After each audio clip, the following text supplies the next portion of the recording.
औरत अपनी शौहर की खिदमत करती हो, इताअत व फर्मा बरदारी करती हो। सुन लो, औरत सिर्फ अपने शौहर की इताअत व फर्मा बरदारी करने के लिए पैदा की गई है, इसमें कमी बर्दाश्त नहीं की जा सकती है। इसलिए अल्लाह के नबी सल्लल्लाहु अलैहि वसल्लम ने फरमा दिया है, और थोड़ी देर के लिए मुझे माफ़ करना कि मौलाना जरजीस साहब इस तरीके की बातें क्यों कर रहे हैं। अल्लाह के रसूल ने इसीलिए इशारा किया है, आए ख्वातीन, आए लेडीज़, आए औरतों, तुम्हारा शौहर थका हुआ, मांदा हुआ, परेशान हाल, बिजनेस करके मजदूरी करके जब थका हुआ घर में आता है तो औरत की जिम्मेदारी होती है कि वो अपने थके हुए शौहर का खुलकर इस्तेमाल करे। जैसी दरवाजे पर दरवाज़ा खोलने जाए तो मुस्कुराते हुए उसका दीदार करे। यहाँ होता उल्टा है, औरत बेचारा, आदमी दिन भर बेचारा काम करके आया और जैसी घर में घुसा बीवी ने अपनी दास्तान सुनाना शुरू कर दी। प्लग खराब हो गया बिजली का, पंखा नहीं चल रहा है, मोटर फूक गया। अरे अल्लाह की बंदी, ये बात थोड़ी देर में भी कह सकती थी। तेरा शौहर घर में आया है, वो तेरा शौहर है, बिजली मैकेनिक नहीं है जो बिजली संभालेगा। आते ही अब आए, कब से बिजली खराब है, उसका मूड खराब हो गया। कम वक्त में तो दिन भर का थका हुआ आया हूं। बहुत सी औरतें शिकायत करती हैं, मेरा शौहर 12 बजे रात में घर में आता है, पता नहीं कहाँ बैठा रहता है, 1 बजे घर में आता है। मेरी बहनों, एक बात तुम्हें बताता हूं, सुनो। अगर तुम घर में अच्छे कपड़े पहनकर नहीं रहती हो, बन संवर कर नहीं रहती हो, साफ लहजे में कह दूं कि परफ्यूम और खुशबू लगाकर मेकअप करके घर में तुम नहीं रहती हो, तो फिर तुम्हें यह शिकायत करने का कोई हक नहीं है कि मेरा शौहर 12 बजे घर में आता है, 1 बजे घर में आता है। वो पूरी रात भी घर नहीं आएगा, क्योंकि जब तुम उसके लिए बन सवर कर तैयार ही नहीं हो तो वो इतनी जल्दी आकर क्या करेगा तुम्हारे पास? बदबू सूंघेगा तुम्हारे पसीने की। उस औरत को शिकायत करने का कोई हक नहीं है। 12 बजे आता है, 2 बजे आता, हम तो कह रहे पूरी रात न जाए, भंगर मन के रहेगी, कौन जाए तेरे पास? हाँ, तुम्हारी शिकायत उस वक्त जायज है जब तुम बन सवर कर अपने शौहर का इंतजार करो। औरत लिपस्टिक भी लगा सकती है। आती थी पहले लिपस्टिक, उसमें खिंजीर की चर्बी। अब सारी कंपनियों ने कह दिया है कि हम ये लिख के देने के लिए तैयार हैं कि हमारी लिपस्टिक में चर्बी, खिंजीर की चर्बी, सूअर की चर्बी की आमेजिश नहीं है। कंपनियों ने इस बात का प्रमाण पेश किया है और गवाही दी है।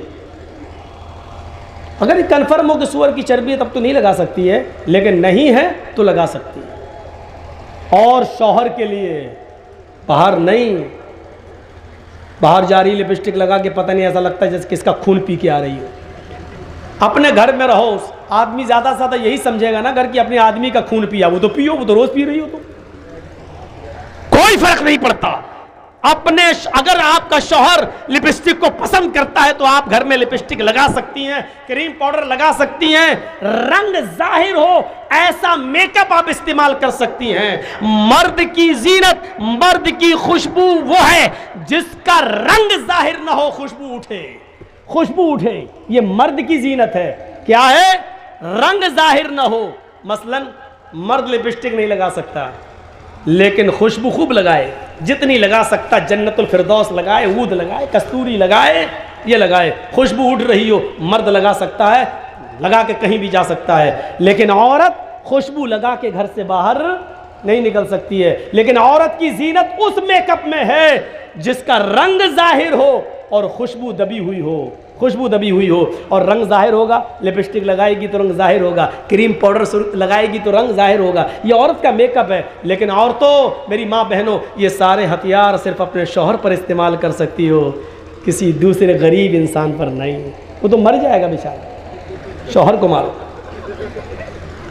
इसलिए कि तुम्हें ये सारे हथियार चलाने की इजाजत शरीयत ने दी है, लेकिन शौहर पर, किसी और पर नहीं। फरमाया तुम्हारा शौहर घर पे आता है, तुम उसकी थकान दूर करो, हंस कर उसका इस्तेमाल करो, मुस्कुरा कर उसका जवाब दो। अब घर में आया बेचारा थका हुआ, देखा औरत किचन में घुसी हुई है, कपड़े सुखड़े हुए हैं, एक पैसा बाहर जा रहा है, एक ऊपर जा रहा है, और बाल बिखरे पड़े हैं, किचन की गंदगी लगी हुई है। अरे तुझे मालूम है कि 5 बजे मेरा शौहर ऑफिस से आता तो 4 बजे तक तूने काम क्यों नहीं समेटे? अपने शौहर का इस्तेमाल अच्छे कपड़ों में, अच्छी खुशबू में, अच्छे मेकअप में क्यों नहीं किया? अब सोच रहा घर पे जाऊं तो अपनी बीवी से गले मिलूं, थका हुआ हूं, कुछ सुकून हासिल करूं। घर में गया, देखा ये तो भंगन बनी बैठी, गुस्से में आया, तलाक तलाक तलाक।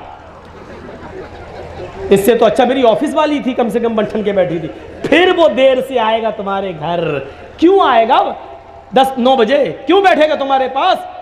घर में आता तुम भंगन बन के रहती हो, तो फिर ऑफिस वाली ही को ना पसंद करेगा। मैं ये नहीं कह रहा हूं कि वो जायज है, वो गलत कर रहा है, लेकिन उससे ज्यादा गलत तुम कर रही हो, क्योंकि तुम उसकी बीवी होकर उसको अपने जिस्म से रोक रही हो और फायदा उठाने का मौका नहीं देती हो। इसलिए फरमाया कि अगर औरत को बच्चा भी हो रहा हो और वो ऊंटनी की ऊपर बैठी हो, जचकी के वक्त, बच्चे की पैदाइश के वक्त औरत को एक ऊंटनी पे बिठाया जाता था अरब के अंदर, ताकि आसानी से डिलीवरी हो जाए, आसानी से बच्चा पैदा हो जाए।